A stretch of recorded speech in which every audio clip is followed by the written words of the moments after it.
Ooh, it is big building time. Let's get a portal down so that I can get into that black forest and get chopping on some core wood. It is time. I need to set some stuff up. Alright, let's get a portal. Oh, yes, all this fine wood, that's perfect. Okay, portal pair. I'm gonna need the cores. Surely there's a, yeah, there's two chambers right there. Perfect. Okay. I didn't prepare as much as I should have.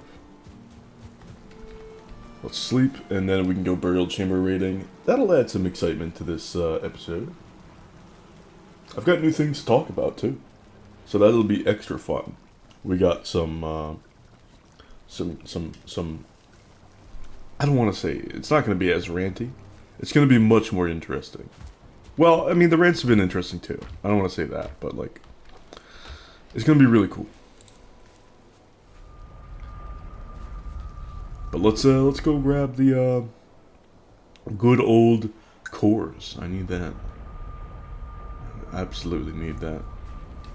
All right. So should just be down here. Oh, come on. I can also chop from around here. It's just, you know, I don't trust the swamp mobs not to come while they're way over here and just, you know, deal devastation. So let's not just do that. Let's just, you know, play it safe a little bit. Here's the chamber.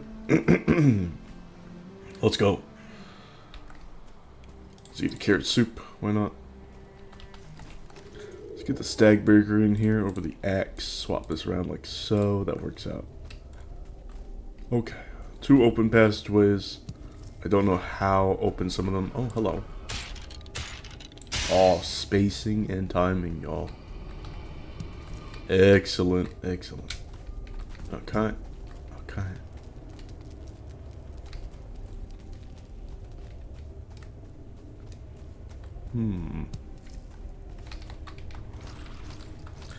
Pardon me. Sir. Are you dead? Yeah. I could have at-geared, but eh. Okay, good room though. Here we go. We could find a new elder too, which is really nice. Well, that's our portal pair right there. No, that's the closest one. How interesting. Alright, we got a portal pair. And that section is closed off. What about this side? Is this open? It is. And that's it. Okay, sweet. Let's go back. No, that's nothing. Okay, interesting. Back to this end then. Alright.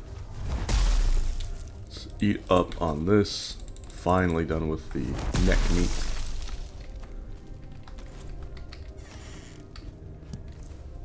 Uh-huh. Wow, dead end. Dude. Brutal.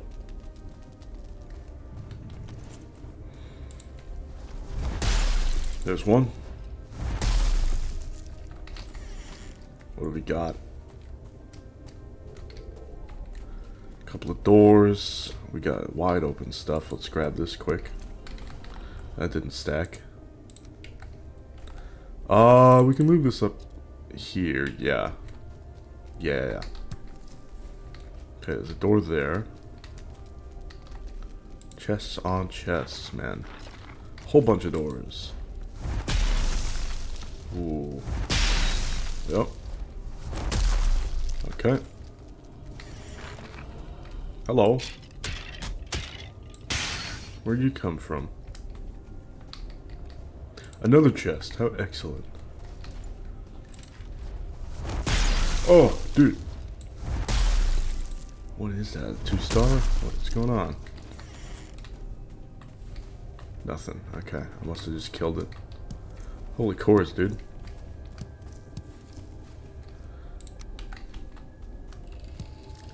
Now this is a jackpot burial chamber that I wanted to see earlier. Already 9 cores in here. That is phenomenal. And we still have so many doors. It is ridiculous. I love it. I love it. Okay. Gone through here. I believe there's a door here. Yeah.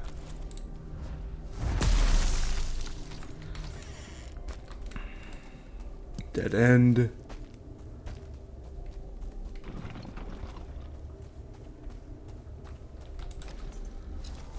We got some skeletons. Okay. Hi, you're dead. Nothing here, dead end again. Okay, we've got the last door. Doesn't look like it's gonna be much. No, it's not. Okay, that's everything, but 9 cores is really nice. Let's keep it going. Still got 12 minutes unrested. Let's just head on over to the other burial chambers nearby. I'm sure this Black Forest is plenty dense and that there's more chambers. I'm gonna skip on the seeds for now. Yoink.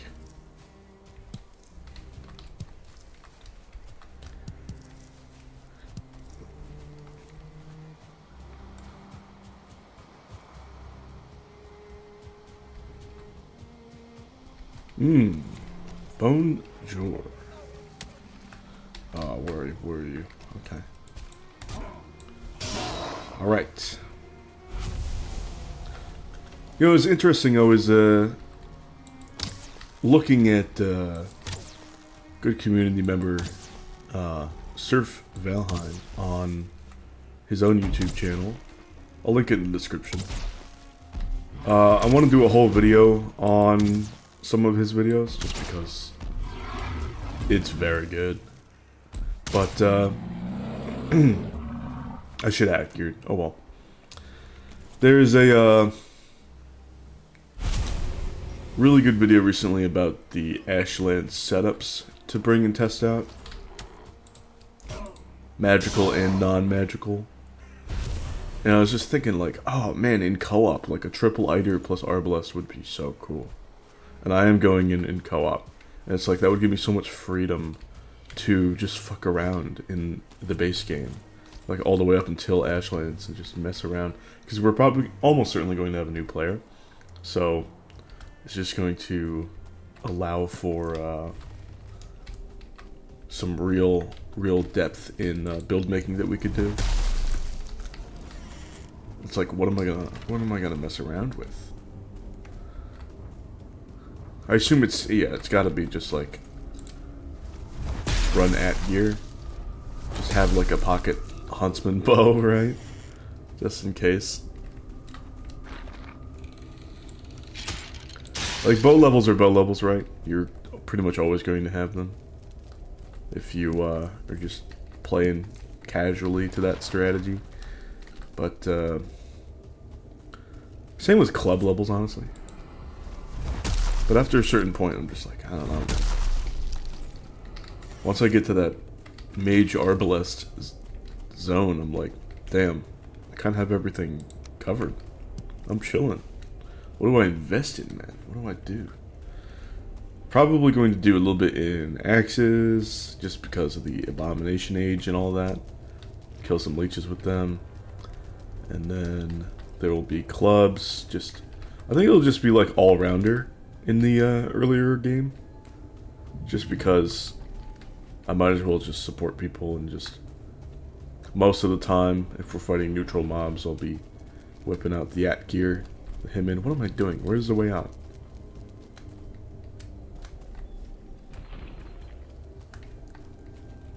I'm lost already. Okay. Alright, I did it. That side is done. Okay. Doors on doors, man.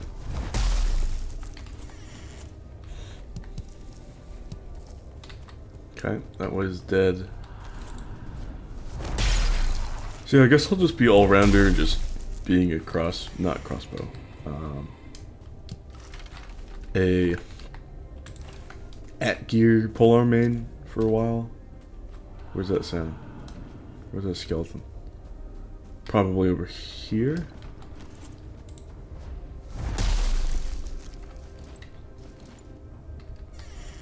I feel like keeping myself loose and varied, and just having a build in the Mistlands onward that will keep myself in such a varied spot, like Mage Arbalest does for the early game investment. It's just like, oh my god, I'm going to have the easiest time experimenting with weapon options in the Ashlands. I feel like I'm just gonna be picking shit up, no problem.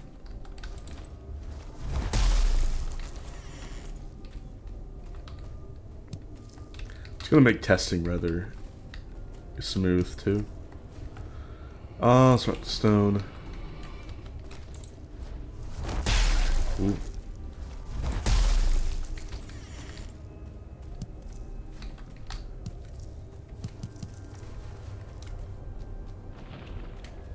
Okay, that's finally a dead end. Which means at this point, we're done with this chamber, yeah? Yep. Looks like it. Alright, 6 minutes left. We could do the last one. We have a ton of stuff, though. Already. Like 12 cores. We're kind of chilling, but let's do it. I mean, we are right here. Come on, man.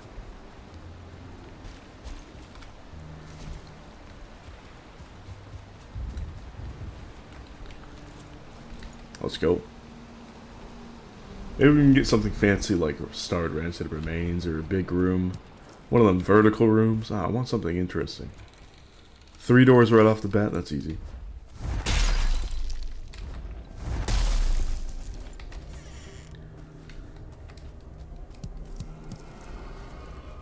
Oh, rancid remains. Are you starred? I can't tell. What are you? Regular. Can you drop me a trophy? Sad. 2 cores. I'll take it. Get rid of that.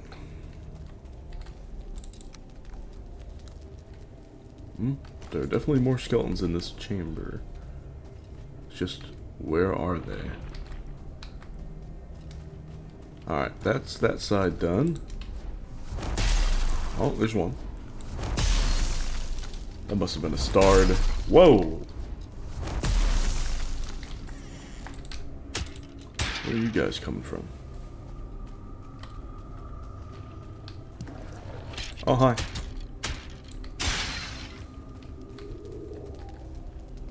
There's that.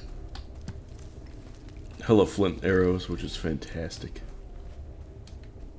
Dead end. Alright, alright, alright, alright. One more side.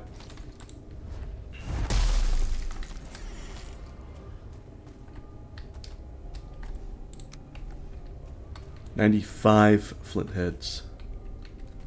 There's a door there. There's doors here. Doors on doors. Look at the feathers. Let's go down this door here. A ghost. 21 damage off the rip. Okay. That's a dead ghost. So we're gonna get a big room here, or what's going on? Yes. Not as big as I would have preferred, but this is still excellent. Wonderful loot. Wonderful.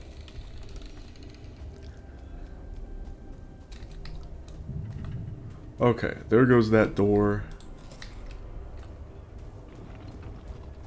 Which means now we just have... This is the wrong way. Now we just have these 2 doors. Let's go here first. Oh, there's one. Another ghost! Which means another treasure room. Come here, ghost. 12.4. 9. 12.9. Good damage. It's done. Wish they dropped something.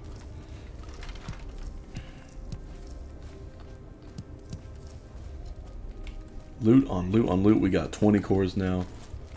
Let's schmoove. Last one.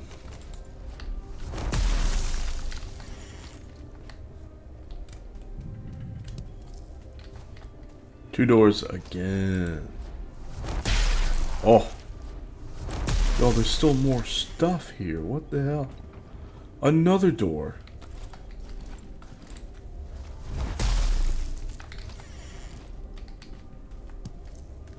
Finally dead end there.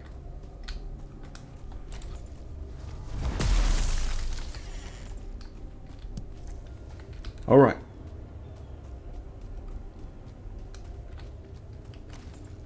But yeah, I really also like the idea of the triple Eider crossbow mage in co-op because of the limited mobility that having no stamina food has, but also the extreme efficiency that loading crossbow with Eider does. Just like so stamina efficient, and you regen Eider as you reload a crossbow, so it's like, it's so nice. Not only that, but being able to have a lot of sneak bonus with co-op, because you're probably going to be farming, taming some boars, or maybe, so that would be good. Alright, limited rested. Let's go back to the base. We have a ton of goods. We have portals for days. We even have increased production if I wanted, which is amazing. And we've done so with a really smooth adventure of 17 minutes time. Not even. So that's good. I see Draugr there. Let's keep it moving. Let's keep it moving.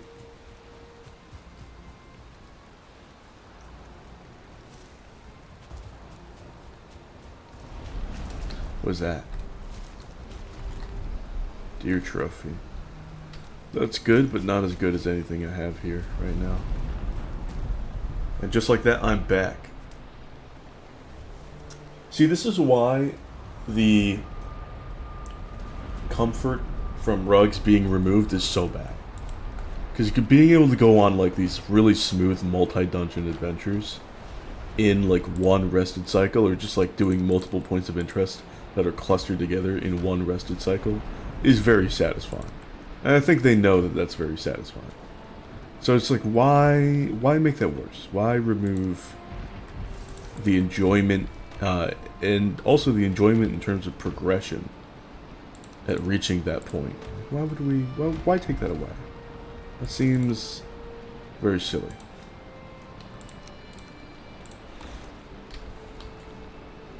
It is very silly. Ooh, let's put this in here. Blueberries. Where do I have those? Here. Wow, I have a ton of blueberries now.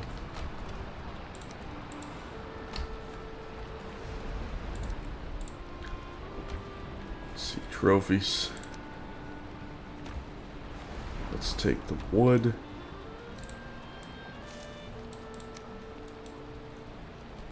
I need 20 eyes. Alright, so I'm just going to temporarily put it in here, just for convenience sake. We're going to keep this one blank, and then we are going to rename this one Swamp.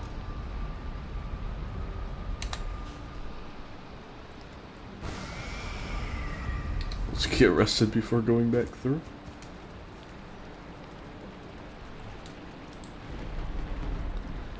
Queens, yeah.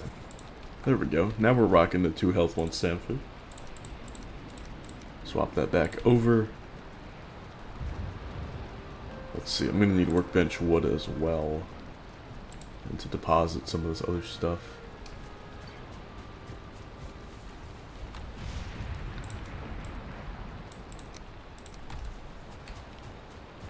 So I just want to get away from the swamp and then put the portal down, start chopping down a bunch of wood. Here, let's see. Feathers, look at that haul. Troll hide, we can start putting more troll hide over here. And then, yeah, we have portal stuff. Somebody's drilling outside. Oh well. I can't say like, you know, you wait until the good weather, because it's been good weather for so long. It is what it is.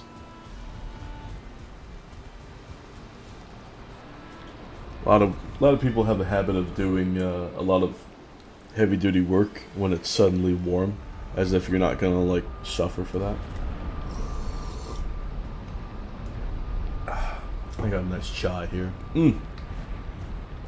Yeah, if you just like step out in unexpectedly warm weather for the season and then start doing a bunch of like yard work, you're gonna get fucking exhausted.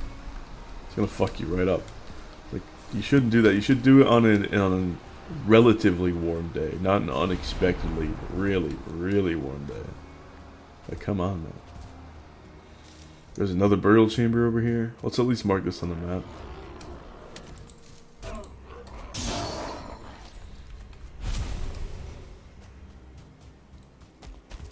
Dude, this guy's really drilling.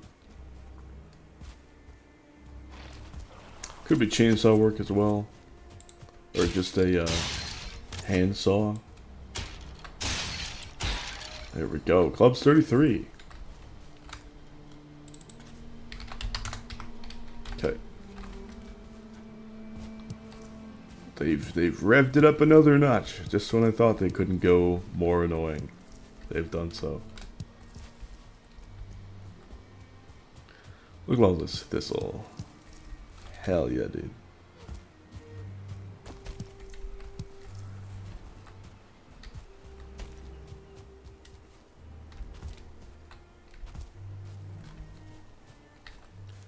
Oh, it's nighttime. Okay. Oh, let's put the portal down somewhere. This is a good spot. Nice flat area. Just shove a portal and set it and forget it for now. Ugh, it's dark. I was about to say, I like the lighting of the area, and then just like, yep, that's right. It's nighttime, isn't it? Fun. Connect.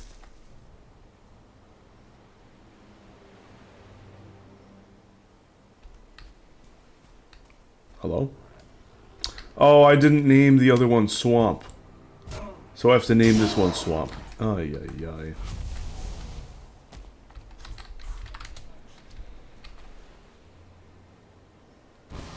Yep.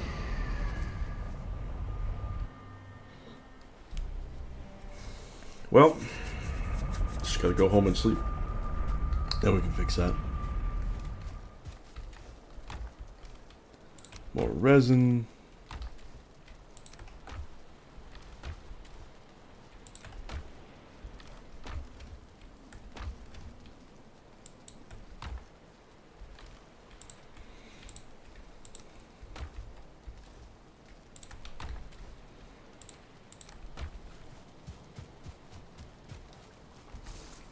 I'd imagine once we're in the morning, it's just gonna be done fermenting. That would be good.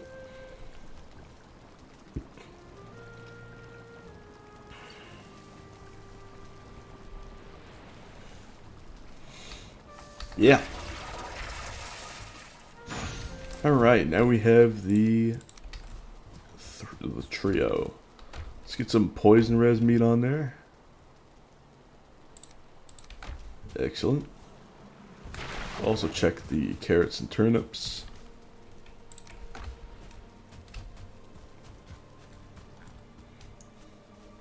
Y'all ready?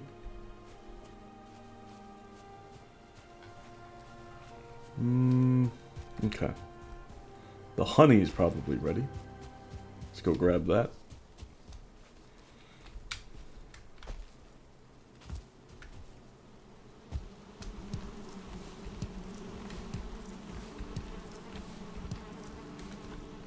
Whole bunch of honey. At this point, let's start making jerky. Oh no, I'll wait until the this cooked deer meat is gone. Just patiently waiting for that. Honey, got some there. Let's put some there. But I do want boar jerky. That'd be more than fine for the area. A little black forest spot that I'm in. Something's attacking something, right? Maybe not? I don't know. Alright, we can put this away. Let's go rename some of these portals. I gotta head back through the swamp one, because I don't have this marked. I gotta mark it just for wood's sake. Just gonna be a quick run.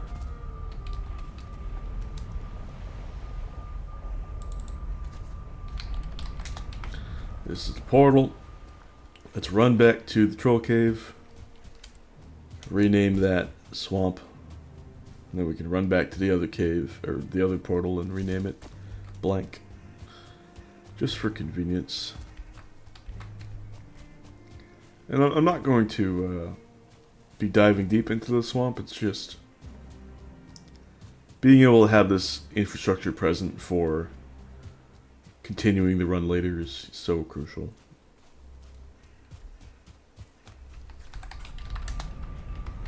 Okay, let's go back.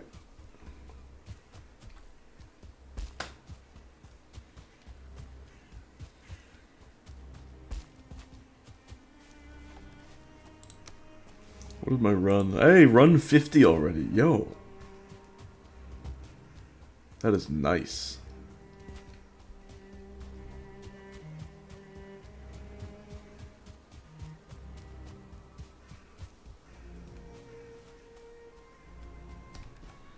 Soup. Alright, we've got the portal there. It's connected. We'll just remove that. Make everything set up right. It's time to take out that Grey Dwarf nest because it's going to aggro everything.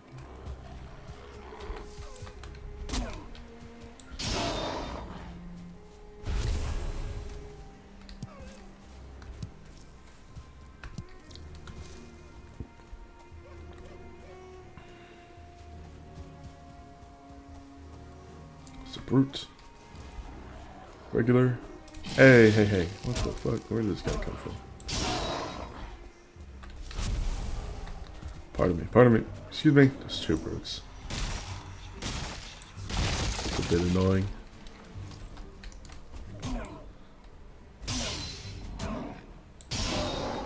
Yes, sir. Alright. Let's go fire arrows.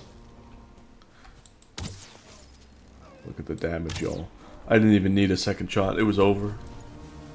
It was over. That's why we run fire arrows this early. Well, then, all the other ways. Which I should. Okay. Nest down. Love the little clearing that this nest has in this very wooded area. It's a pretty cool spot. Start chopping some wood. We need it. Need it for the Bronze Age. Need it for building. Gotta have the portal house. I think I'm gonna make it tower-like. Maybe I'll have similarly designed tower as the crafting house. Although, I don't know. I think I should make it a rather simple structure for now with some core wood. Just because... Yeah, I'll keep it very simple now just because in the future, being able to make things more interesting with better building materials is the way to go. So what I wanted to talk about, the interesting thing that I was going to talk about this episode, I think too many people are just spewing out the word playstyle when they don't know what use that's going to have, or negative use in some cases. Just like bad value, devaluing our community when we just throw that out when we mean other things or what have you. A lot of times people will say like, oh, you know, I want to know what the best this is, what the best that is. And they'll say, oh, we'll just, you know, it depends on your play style. And it's just like, no, it does not. Almost, you know, almost never is it going to ever depend on your playstyle, because you would have to have a perfectly balanced game.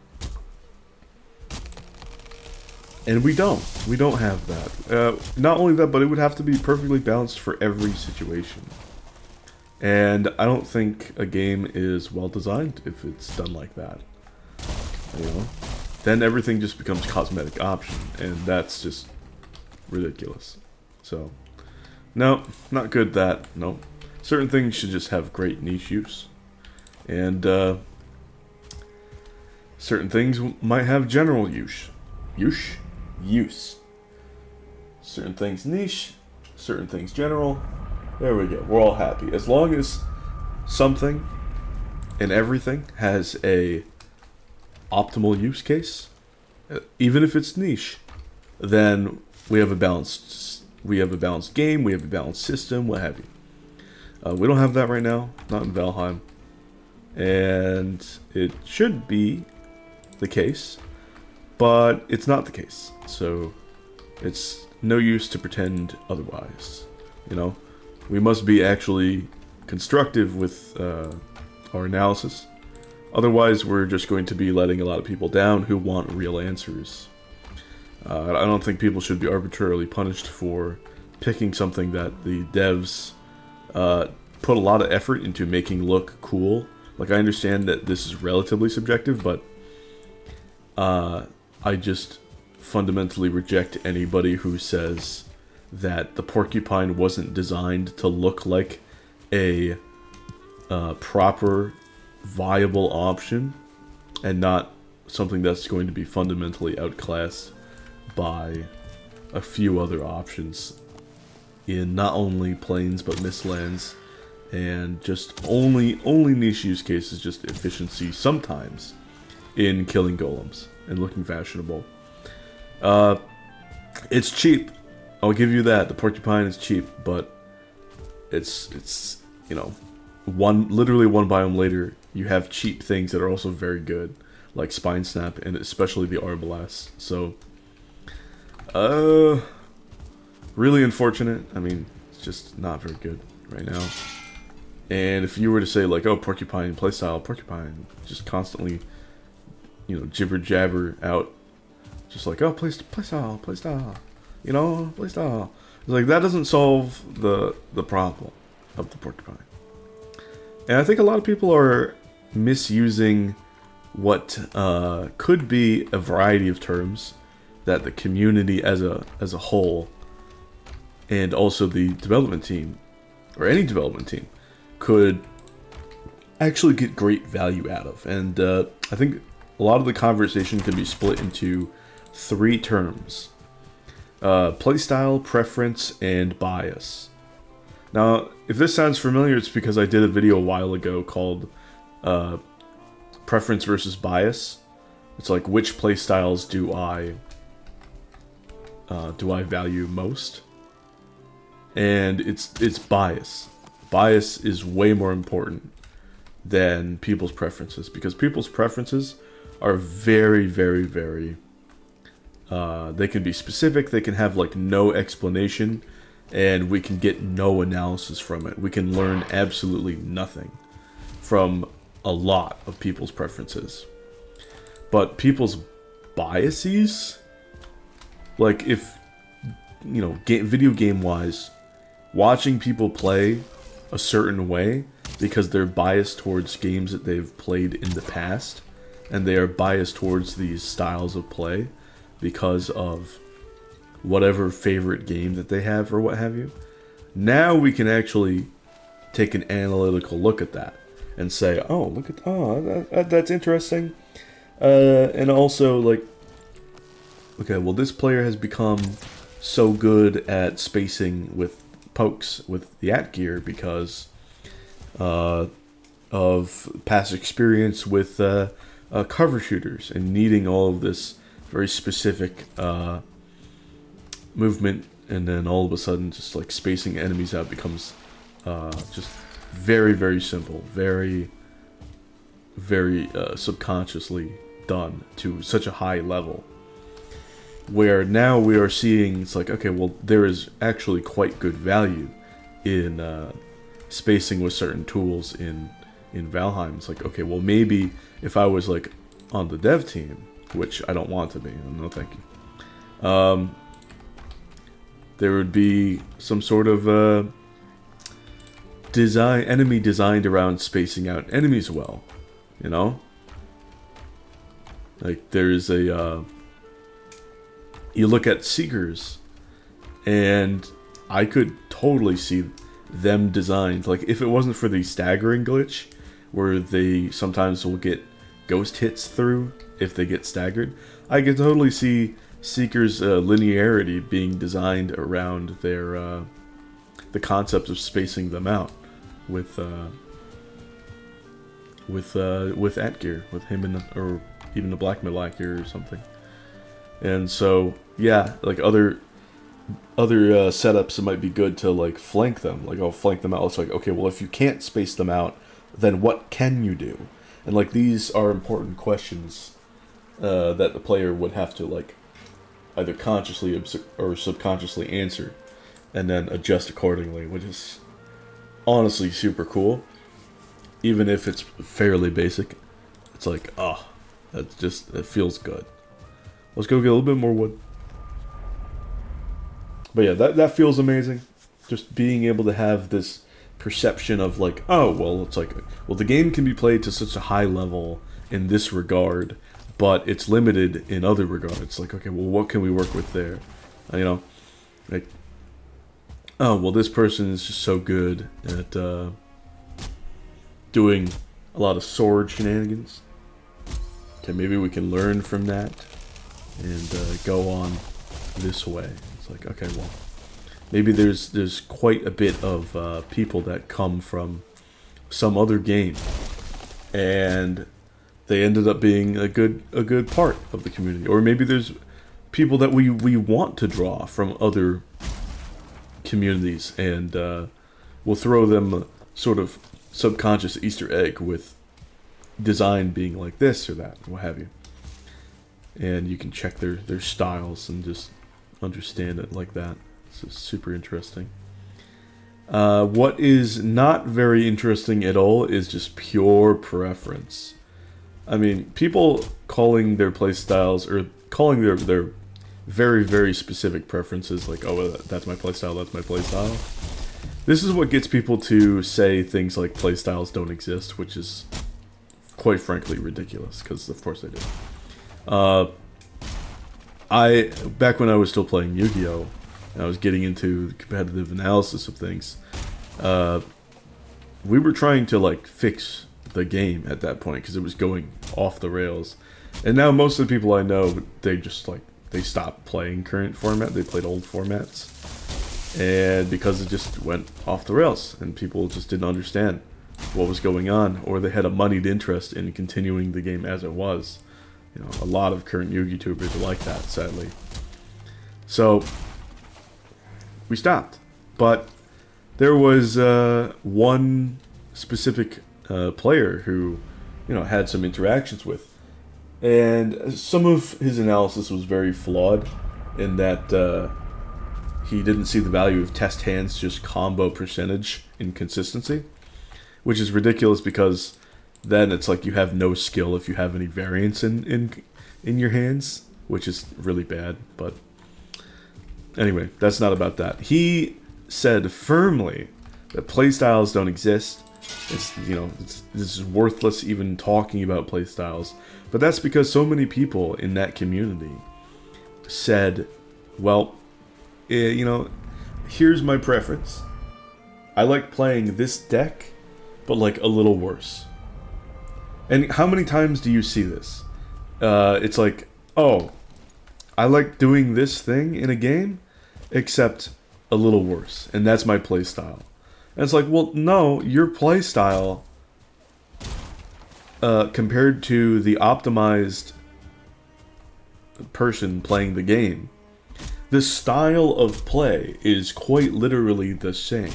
Like, if you just like, oh, I do the same thing, but my stats are worse on purpose, or like I run this, and it's like slightly worse, but mechanically, very, very, very, very little has changed. And then the core gameplay, if you were just not familiar with the game at all, if you looked at the core gameplay between the two, you would say that looks the same. That looks the same, but this person's just doing a little worse.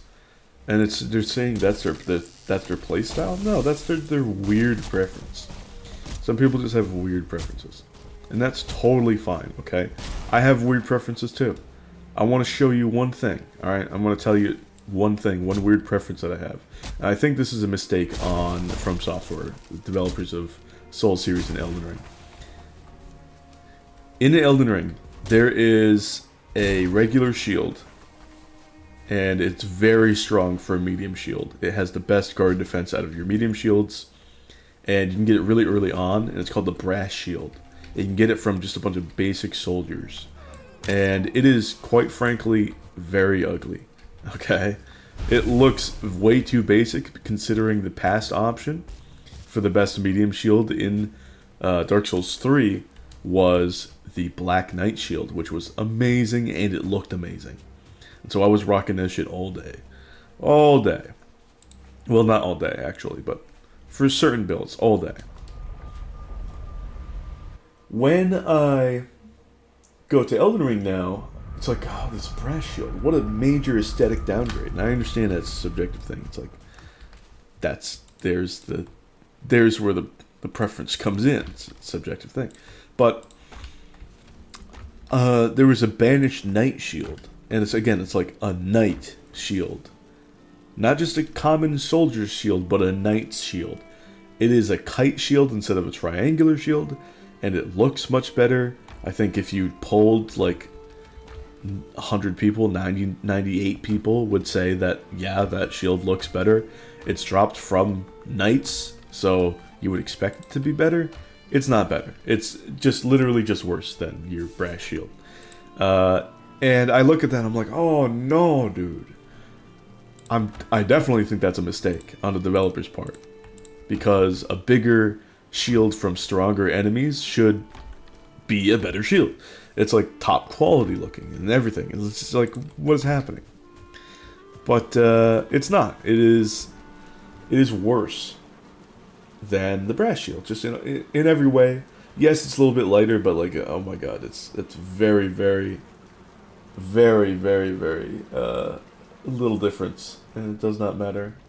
Once you have good enough endurance stat, it just does not matter. So I look at that and I'm like, I'm just gonna play with the Banished Knight shield because it looks amazing. There's my preference. That's my preference. That's not my playstyle. That's my preference. Fundamentally, the playstyle is exactly the fucking same. But my preference leads me to different choices. Leads me to worse choices, technically. But my playstyle is functionally the exact same. Let's go make some more coal now that we have all this wood. And so yeah, I'm really confused sometimes when I see this, when I see people use playstyle instead of preference. I understand the subjectivity is implied when they say, oh, it's my playstyle. It's my playstyle. But the difference fundamentally is just not significant enough to really claim it as like your style. It ain't your style, you know what I mean? Like running whatever build that I was running, but also with the Banished Knight shield. That's not my style. That's not my play style. I don't own that. Like what the hell? It's not my style. That's ludicrous. I'm playing the same way, just with a slightly worse setup. And so we get to the final thing, then, okay, we know what bias is. We know what preference is. What is the actual playstyle then? Like, what are we talking about? What's the real setup here? Like, what's the deal? And that would be the actual combination of factors going in your preferred setup and build. Your preferred build and your preferred setup. Combine all of the factors in terms of preference and actual playstyle, or actual bias, built, attach it together, put your preferred thing in all of its totality, without all of its little weird quirks that might say, well, this is like very, very slightly different, okay? Once you add it together, that's your actual playstyle. It has to be the great combination of everything that you do. And so my playstyle in Elden Ring is far different than what my biases would give off. But that's fine because I'm making new biases as I go. As I'm experimenting with the game, I am creating new biases and new memories that take root in my subconscious that will put me forward when I'm playing No Rest for the Wicked tomorrow, right?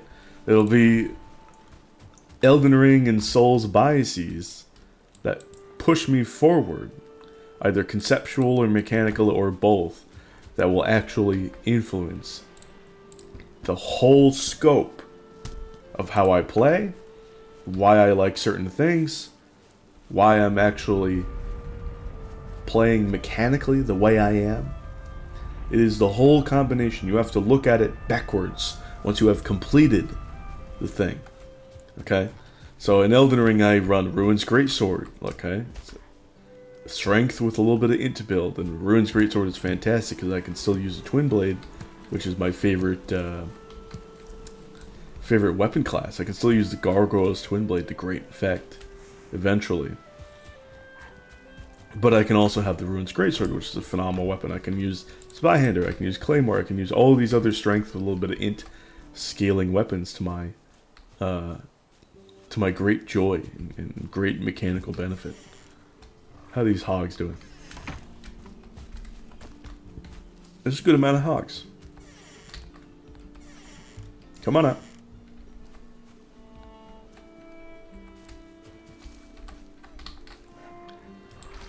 See if I can't do that.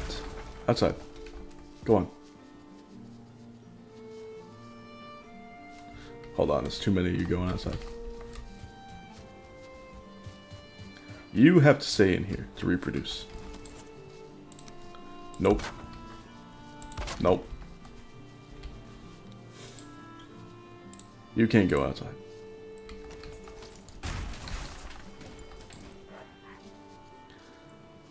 Where's the door? Door. There we go. Good enough.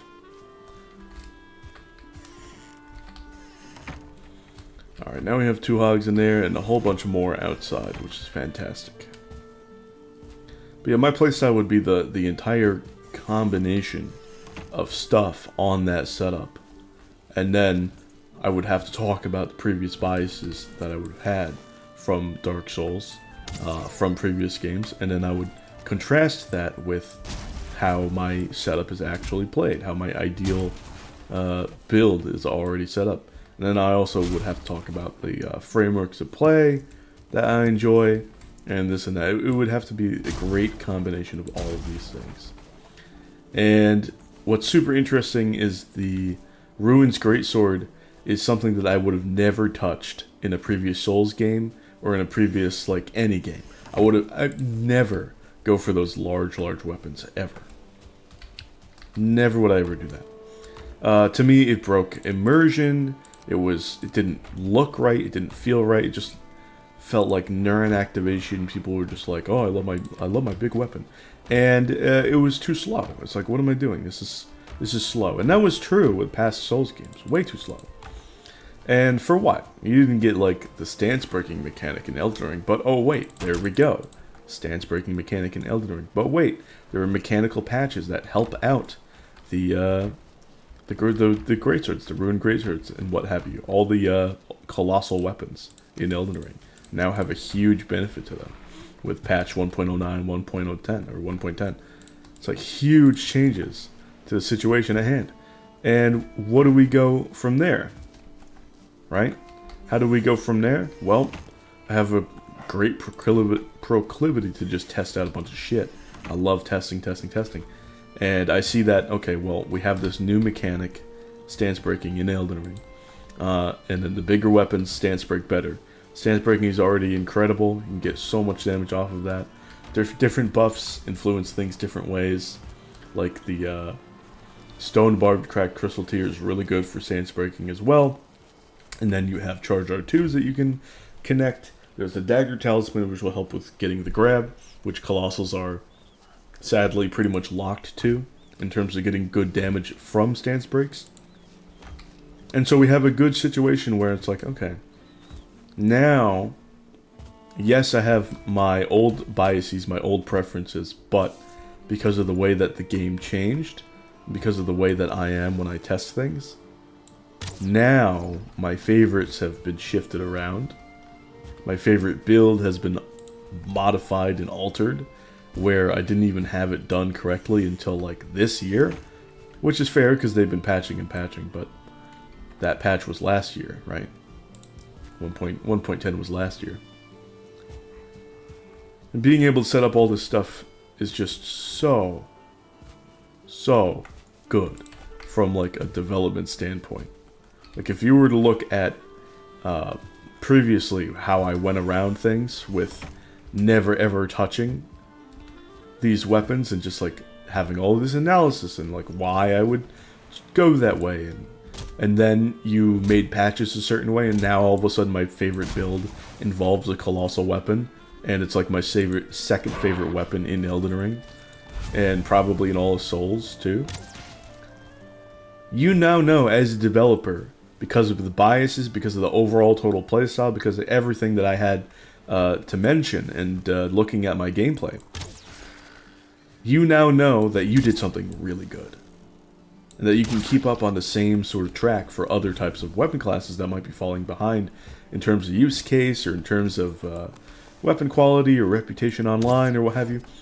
And you can do similar styles of patches and bring up the community response and community favor, and just bring the game to a level of life that you haven't really seen it before.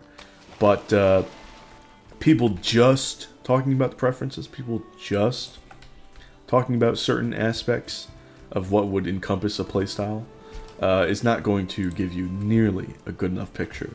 As a developer, as somebody looking for a deeper level of mechanical understanding, or even just community understanding, it's not going to give you any of that, which is really unfortunate, because a lot of people just love to say, well, I love this thing because it's blue, therefore that's my playstyle. Like, no, that's your preference.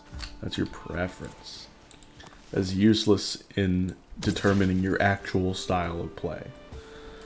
Yes, well, this thing is blue, therefore I press these buttons in a certain way, and I run this build, and no, that's ludicrous. It doesn't help any developer, ever. It doesn't help increase the community longevity or livelihood in any way. It's a fundamentally useless definition of playstyle. Yay, poison res is done. Alright. Let's put this away. I'm just gonna start fermenting anything, basically. Let's get to building. Let's get to building this portal house. It's going to be very basic. That is really just that's totally fine. I do want to make storage area right here too, but that one, I don't know how I'm gonna set it up. Portal house. Oh man, do I make it a tower over here? What am I gonna do? How am I gonna do this? I could make this a tower, just because like there's this section of land, which is not bad. But what's also good is like coming back from sailing. This could be storage right here on this flat ground, and then this flat ground could be portal, or this could be storage and this could be portal. I think I'm gonna make this portal. Sorry, blueberry or raspberry. I'm so sorry. Let's set it up I'm going to set it up simple. I'm going to attach it to this, and then we're going to break down some walls in order to make it smooth. So first off, let's get some core wood down. Oh, it doesn't want to attach exactly. Oh, come on, dude. It's underground. The snap point is underground. Ooh, that's delicate, man. Okay, I have an idea. We're gonna need to do middle of the road anyway. So let's get a beam like so, and then go back with this right there. Excellent. And now we can attach this like that. Go horizontal. Let's take a smaller one. And we can go back the other way. Ooh, let's make this design really interesting.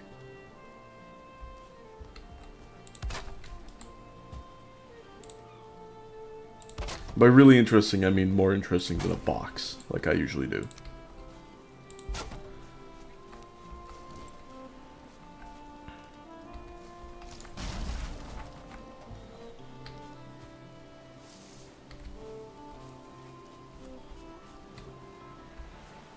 Okay, there's going to be some foundations on the house. We're going to want this to be broken. We'll make some... I don't want that on top. I want that attached to the bottom. We're green still. That's really unfortunate. Yep, there we go. We're blue now. Oof, just like that. Another pig was just born. That's solid. How's the alignment here? Are we looking good? That one's a little taller.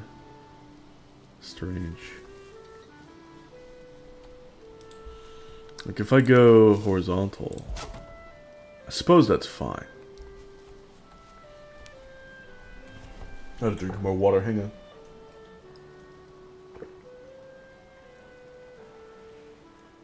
Oh.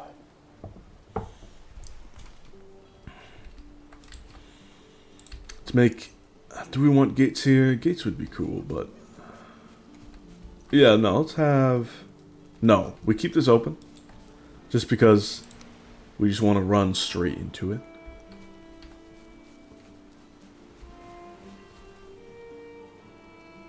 See if we can Jace Mars this out.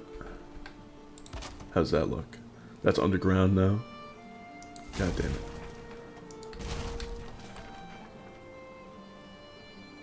We just gotta attach it like that, yeah? Yeah. Okay.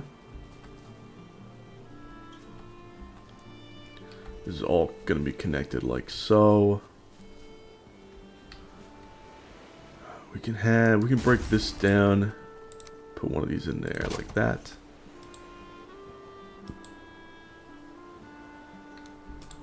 Let's keep it single floor, real simple for now.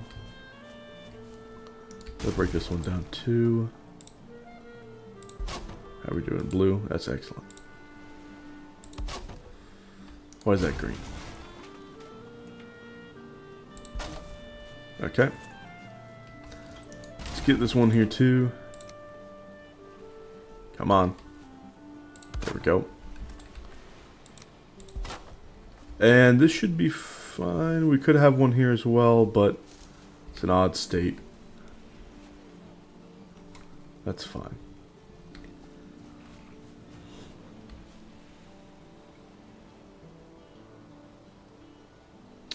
Kind of want horizontal beams all the way around until we have roof set up. No, there's not going to be a roof set up yet. We'll just have them be poles for now. Keep this real simple. We'll just keep it real simple. In which case, let's set up walls now. We need rested. I need to set up some aesthetic design if it's going to be pretty bare bones.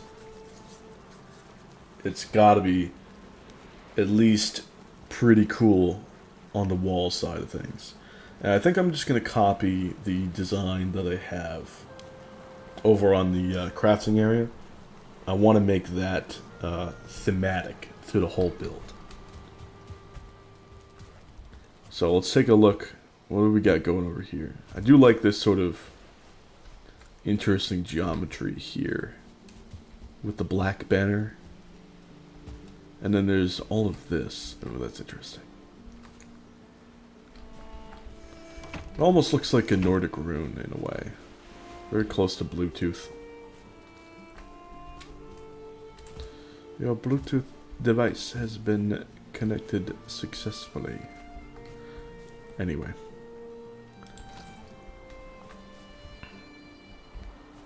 Wish I could see it from the side. Can't really remember what's going on. But let's get a similar style in there at least.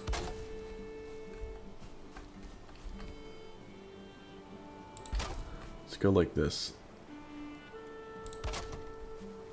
This is going to be actually a little different on this end.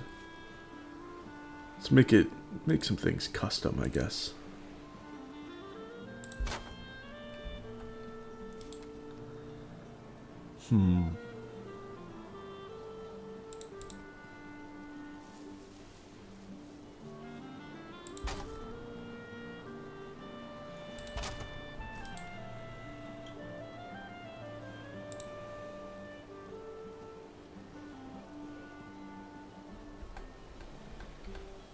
Yeah. Then we can get stuff in the middle here as well. Not quite like that. Similar, we're getting there. Can we get small angulars? No, we just have a difference in the proper angle, like that. But we can go small angulars with... No, we can't. We can't go small angles with these beams. Dude. We're just gonna have to continue up with these 45s, I guess. Oh, that doesn't look terrible. Right. Oh, well, that's a little strange.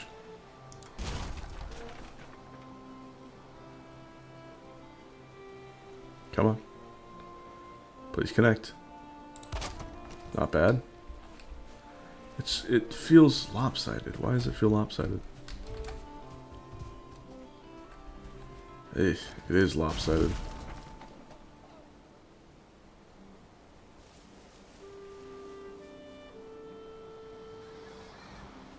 Another piggy has been born. Fantastic.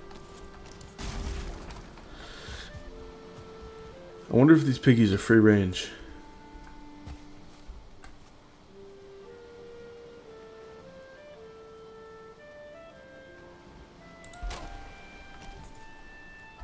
That still kind of feels a little lopsided.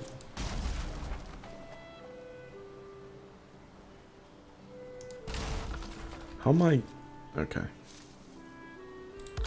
If I get that there, that there, that's still lopsided. How strange is that? Is that because this whole thing is, like, layered differently? I need... Piggy. I need, daylight. I think things are layered on a different level. I think that might be the cause. Another piggy has been born. Holy shit, they're popping them out like it's no big deal. Yo, what the hell? Where are the little piggies?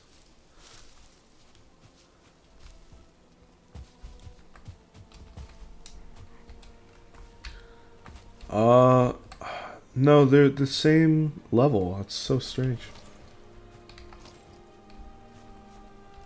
This middle section is just so bare. It's like I don't want it to be there.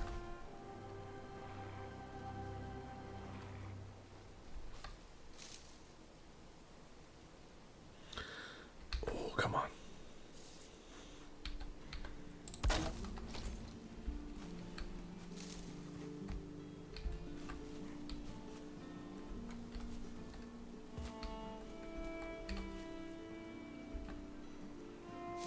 Okay, that works. But now how do we work this around for the middle section now? Do we do a single mini beam going up or down?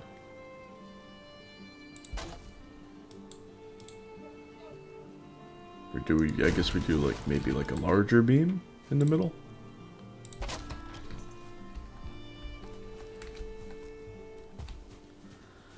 Okay, so we have a similar style of framing, but not the exact design. That's fine. Looks like we did some regular beams with the corewood beams as well. Let's get that situated too. It's going to be an unfortunate instant discount, but that's okay.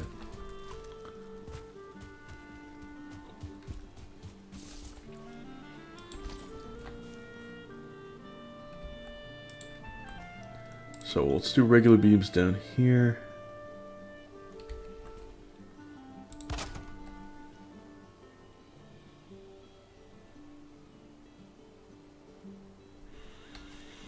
Hello? Please connect. Thank you. Yeah, that works. Again, the layering, it looks strange, but I don't know. Maybe that's the way it's gotta be. The hanging there looks a little odd now. Even though it's supposed to be supported from that side. Am I over detailing this maybe? Too much going on? Could be.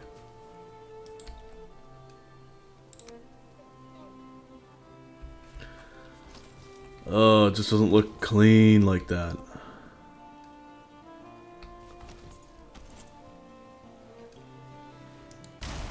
Okay, let's do nubs, or we could go horizontal.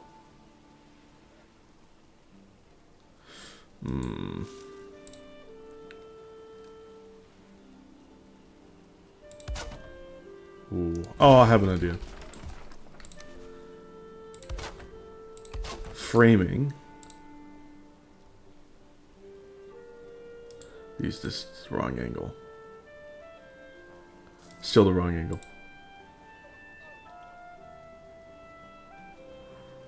Oh, we're so close.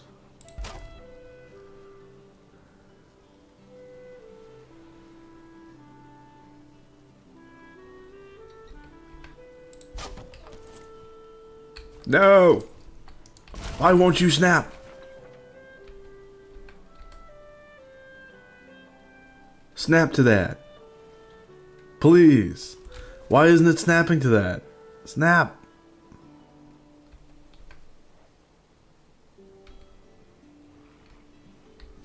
Do I have to manually snap this in place for it to look good? Really?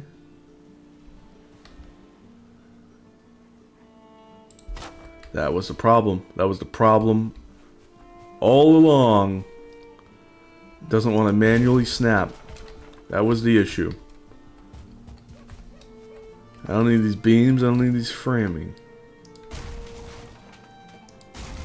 Get rid of that. The problem was it doesn't want to manually snap the whole time. That was the issue. The whole fucking time. Okay, well, what if I get up in there somehow? What if I fucking... Let's make some scaffolding and solve this problem.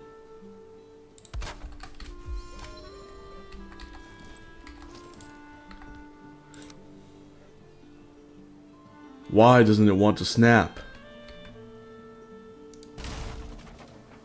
Wants to snap now. And now this one doesn't want to snap.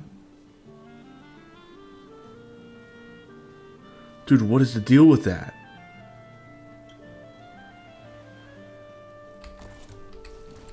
Let's line it up as close as we can get, I guess. There, that looks fantastic. I had to fucking manually snap it, but wow, finally. Oh, man. Dude, what is going on with that? Why isn't that... Why doesn't that want to work? That's so strange. That looks good.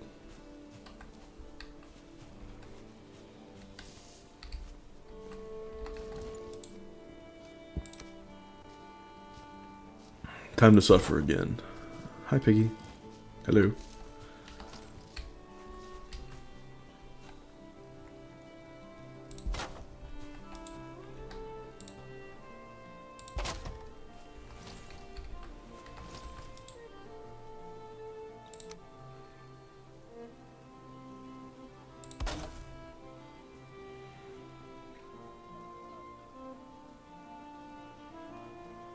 Snap. Please. Piggy.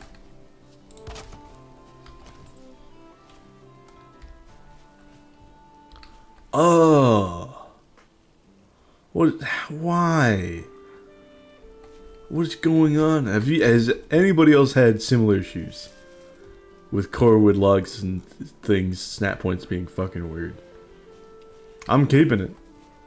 Looks fine to me. It's staying. But oh, I don't know, man.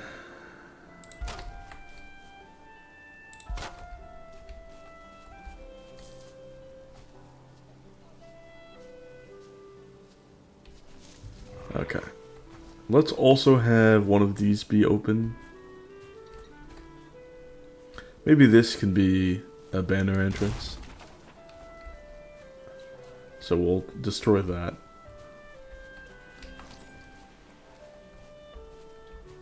The roof is going to be weird. How is that going to work? I don't even know. It'll be fine. Oh, it'll just follow the framing in a weird way. I'll worry about that later.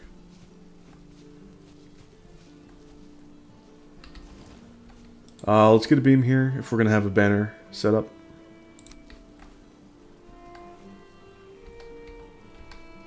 Come on. Into the ground with you. Blue? Excellent. We'll get some geometry on this side. I should be eating jerky. So we'll go here. We can't really get under that, which is okay.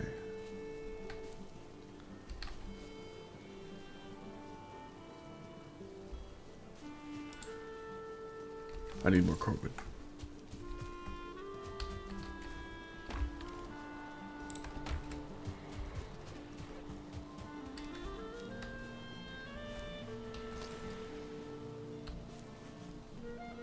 Let's see, how is this gonna... In order to really get the geometry, I need to get another beam here.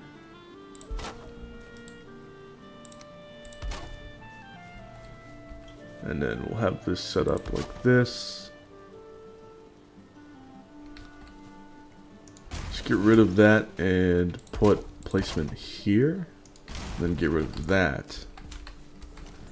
And then we'll start making weird geometry. So the banner can go off of that. And then I start making all sorts of strange beams and cross cuts. Okay. Sounds good. Let's get that. Can we snap? Please and thank you. No? Alright, well, let's get a halfway. I guess. Is that halfway? What? Put it there. And then we'll put this one here. And then we can get rid of that. And at this point, we can start making more oddities.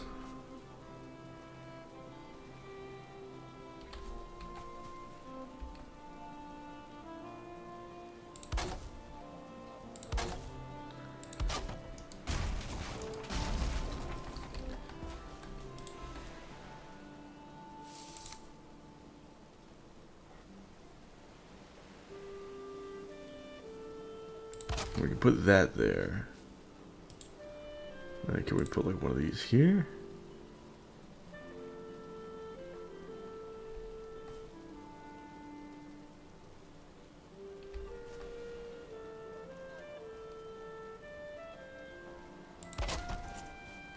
Yep. Now things look pretty strange on this side, which is exactly what I want. That's pretty cool. So now we can have a banner there. Alright, let's put this away. We can get our banner wood. We also need some leather. Thankfully we have some. What's the black banner? How much coal is that? 4 coal.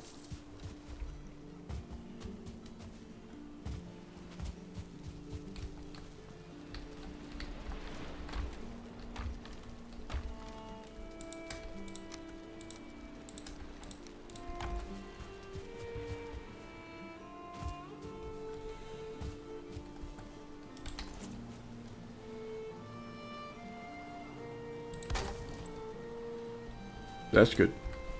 Piggy, hello. Where'd you come from? There must be a bunch of you roaming around. Oh, nice. I wish you could pick them up. Look at them go.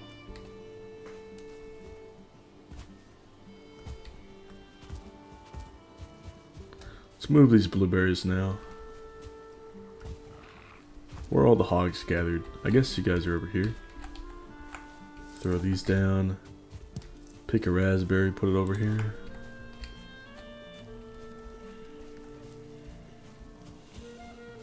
Well, hello. Enjoying the space, are you?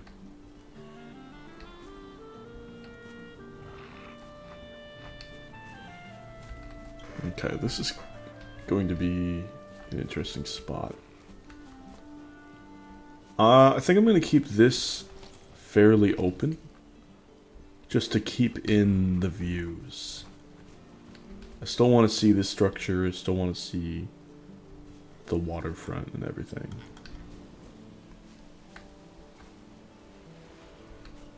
So let's put up some beams. I put the core wood away. Let's at least put up some beams to make it look like it's like a solid, you know, starting point. And then we will continue from there. I'll have those walls be something different once I continue later on, whenever that's going to be.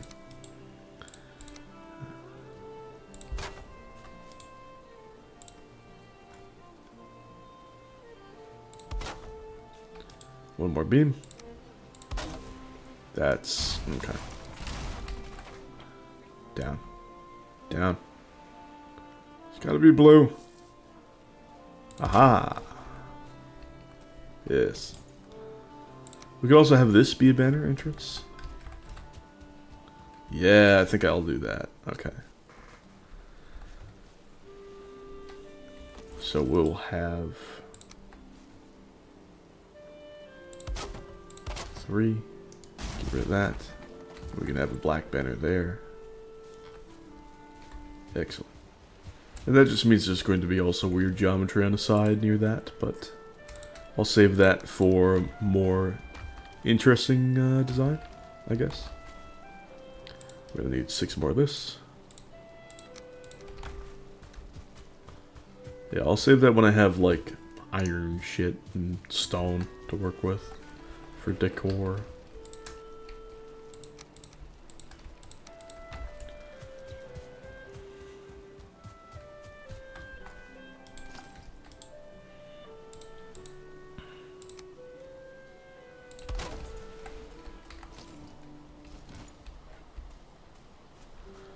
Alright, this is a very interesting work in progress.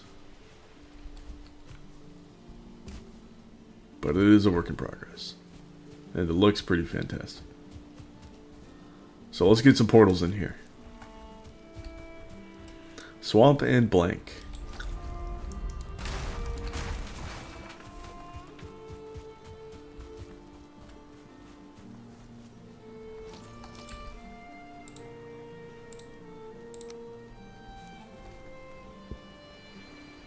This one can be blank. This one can be swamp. And so now, How do we disconnect something here? I think I'm going to move this workbench. Oh, well, I ordered that wrong.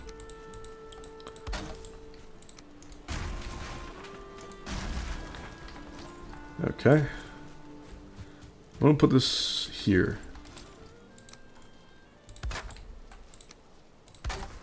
And now we get to break down some interesting things here. Alright.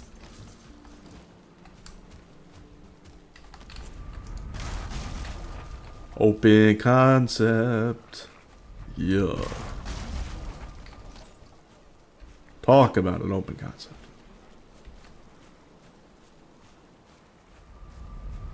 That is nice.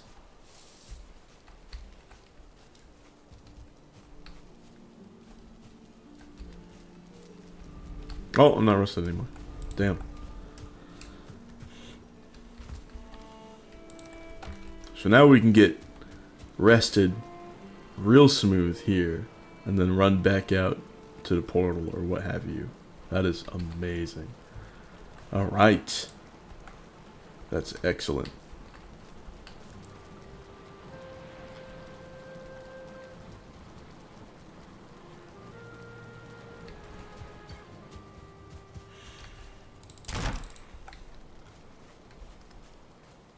That is nice.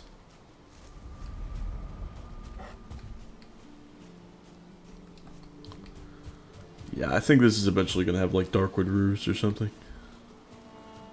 What an addition. Ooh, let's connect some things with Corewood, yeah? Make it really finally seem like it's properly connected. And then I'll end the episode there.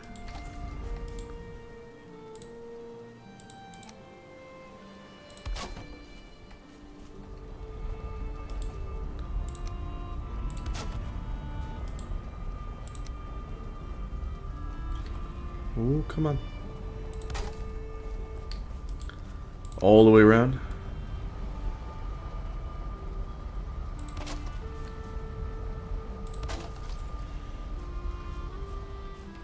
There it is. Alright, what a nice work in progress. That is really, really special. Ooh. Could also remove this wall. And just put up a beam where it was.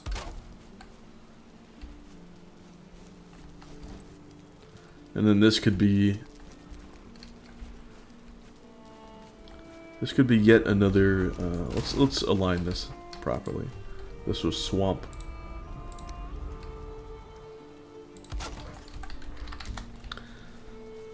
Let's see. This could be another banner area. So we could go once again.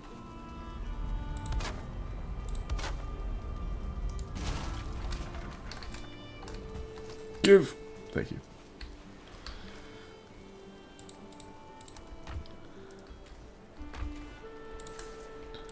Two. 6.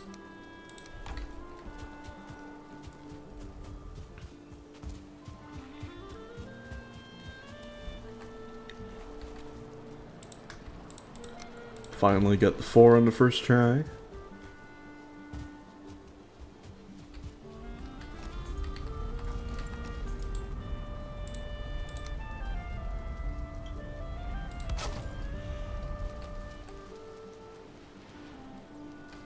Oh, that's so nice. Let's see how it looks from range, and then I will end the episode. I think, let's take a look from this far end here. What's in the way? No, no, no! I thought I just lost a piggy. Whew. Dude, I was stuck on a standing torch that went out. Let's just jump on this rock, why not? Mm-hmm.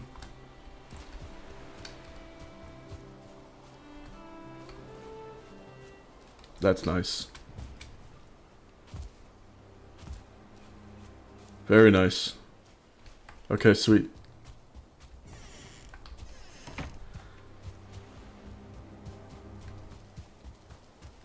Oh, that is... Alright.